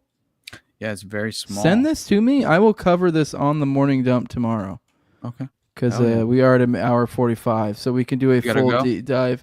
No, I just was like, instead of just letting you know that we were going to cover it all. So if there's something sort of, if you do want to quickly go over something, otherwise I'm going to read this entirely tomorrow. So, dude, but we are a little late too. So. Yeah. Hey. If you do want to fucking just say, hey, check out Jose's coverage tomorrow, I'm cool with that too. But there's something that connects into some other shit you just said that you felt like it's worthwhile mentioning now. That's cool too. So yeah, honestly, man, it's just really this ties in directly to, of course, what I covered with the Ultimate Evil, right? The process episode that has done so well. I think that it's mainly because ties in everything. Yeah, it connects into everything. Yeah, it's like one of these never-ending threads that it continues to reveal these extraordinary aspects of these cases that you have to be much more plugged in at a deeper level to be able to kind of retain how important some of the information is, and so but yeah, really just the very beginning is it basically just outlines what you can finish covering tomorrow, which is just that one, you have, this is the point of the ultimate sacrifice and the David Berkowitz murders. I honestly believe that you look at the occult nature of the holidays that these killings happened around surrounding these various occult holidays. No way in my mind, no way in hell was it a coincidental consequence. This was all for ritualistic purposes, right? and so you have this Hollywood producer who, by the way, I mentioned Jose. It's another thing when we'll have to continue on this path because there's so much more to this. So even when you do cover this tomorrow, like we'll be able to kind of like, consistently pursue this thread of interest and investigation because, man, it's just like Roy Cohn's mansion in Massachusetts, the one in upstate New York for Roy Radin. Same exact fucking scenario was taking place. It was a strategic human compromise. That's what it was, and so you have, a well-known West Coast cocaine trafficker linked to the Medellin cartel involved. How is this not directly associated with this Gladio network of distributing the of course Bell, brother. At this point, fuck it. Cover it tomorrow. We'll have a much deeper conversation for sure at a certain point in the future in regard to a lot of these connections. So, this with is that. Let's get out of here. Jazz, you got anything? You got any plugs? Otherwise, we'll let you go. Yeah. Well, I appreciate you joining us, hanging out. You want to send any final words out to the wide world of already dead out there? You guys do a great job. I check in the morning dump now and then when I'm not working, and it's good to have on the background while I'm working. Oh yeah, appreciate it. Brother. Yeah, it's nice to meet you, man. All right, we're gonna let you go. Jules, let people know where they can find you. We'll get out of here. All right, guys. Great Pilled Pod on Twitter. Great Pilled _podcast on Instagram, Rumble, YouTube, Spotify, Apple Podcast, patreon.com/Great Pilled Podcast. We just started do an esoteric book review, back to doing those, but they're Patreon only, guys. Chapter 1 of Initiates of the Flame. Basically is talking about the altar of the, where the certain rituals happen and, the symbolism, and it's pretty cool. So if you're into that kind of stuff, go over to Patreon. And tomorrow night going live after Tower Gang, Hell yeah. With John Lee Chowbeck, and I think Adrian's going to join us as well. Wednesdays for the boys, baby. Cool shit. Hell yeah. Yeah. Anyway, thanks for coming and hanging out, guys. Fuck yeah, dude. Austin, let them know where they can find you at, bud. Word, brother. Yeah, you guys know patreon.com/the Underclass Podcast. And man, I don't know. I nothing but love. Check out the morning dump from this morning. And I'll be back. I'll probably be back, honestly, before the end of the week, brother. You'll see me. I just got to prep for Monica on Friday, and I had to shift some stuff around because you were right. I overscheduled myself. I'm an asshole. I'm telling you, you're gonna have to be. It doesn't feel right, but you're gonna have to start being a dick and start You're gonna be a hot commodity here soon. You got to start doing like, is this someone worth my time? I know it's a shitty way to look at it, but it's like, you got shit to do. You can't be on every fucking 300 subscriber fucking show. You got shit to do, but I just honestly, I have to prioritize. I'm behind as it is on my own solo projects, so just something that once you feel like you're about to have a panic attack, maybe you overscheduled yourself. So that was something I had to kind of come to terms with. But anyway, you all know nothing but love. Jose, I love you, brother. Jules, you know that I love you as well, man. And you guys, I love you too, man. Just if you can at all, and anything I've ever done resonates with you, you know where to support me is Patreon. And beyond that, Tim, go fuck yourself, dude. Can't believe you've been stirring the pot in this way, man. I'll never forget this. I straight up plugged his ass on whatever this is. You bastard. Anyway, all right, go ahead. Well, for those who want to support what we're doing, make sure to leave a like, share, subscribe, comment, all that good stuff. Leave a 5-star review on iTunes and Spotify. None of that costs you anything. That's all free. If you guys actually want a product for supporting the show as well, you can get the single blade safety razor from Noud Shave Co. It's much better than that multi-blade nonsense. It gives you a much smoother shave. It's a lot better for your skin. And you can get 10% off. Use Jose at checkout. It's a lot cheaper than the multi-blades on top of all that. It's from a company that doesn't hate your guts as well. Has similar values. So it's kind of a no-brainer. Use Jose at checkout at adoshaveco.com. And if you do want to directly support the show, the best way to do that is patreon.com/nowayjose2020. Cash is king, baby. I mean, there's no better way to go about it. Just give me money. And that's at patreon.com/nowayjose2020. The lowest level is $2. That gets you early access to episodes. Doing 1 to 2 a week behind the paywall with 4 at, trying to do with 4 at all times. So pretty good little fucking barrier there. So, you're getting stuff about a month earlier than the pores. You also get an ad-free RSS feed. Then also you can get the video call function that you saw today. That's on Already Dead. So that's me and Austin both put that out, that you can get that function. But also my highest level of my patrons, my sponsors, I read them off every episode. It's a big thank you to them. I have my co-host on Tower Gang at Tower Gang Toad, also have at Brigade D's, at ZOVRECK, at _Invisible, Tim Tuttle, at John Klebold, Will Bells, Delicious Blueberry Rabbit Eye Wine, big fan of the show, Torn Maiden, at INWARD Lover. Follow me on Twitter at Tower Gang Jose. That's where you can tag me in stuff to bring up on the morning show. It's probably a good way to go. What's up? One last thing, guys. We got merch. Toplobster.com. Merch, baby. I didn't want you to forget, bro. So sorry for interrupting, but Already Dead merch. We got some Operation Gladio hoodies, hats. I just ordered a couple shirts. Fuck yeah. Got the Terran Cheeky didn't kill himself. Kenneth Trinidad didn't kill himself. Those shirts are back. The No Way Jose logo. So fuck yeah. Y'all go over God, I want them fucking shirts. You're gonna bring some merch, Jose? Yeah, that's the plan. I'm planning on bringing some merch when we go on Jake. So that will probably bring a bunch. Probably bring a stack for Jake and his people, and then me and you to wear on the show. So yeah. Awesome, man. Well, with that, guys, in the private chat too. So hell yeah, dude. We're gonna cover that tomorrow. Pop in tomorrow, 10 a.m. Eastern. I'll be again the next day, 10 a.m. Eastern. The day after that, then after that's a weekend. Yeah, pop in tomorrow. I'll hang out with y'all then. Love y'all. Also tomorrow, fucking Tower Gang. With that, we're out of here. Love y'all. Deuces. Bye bye.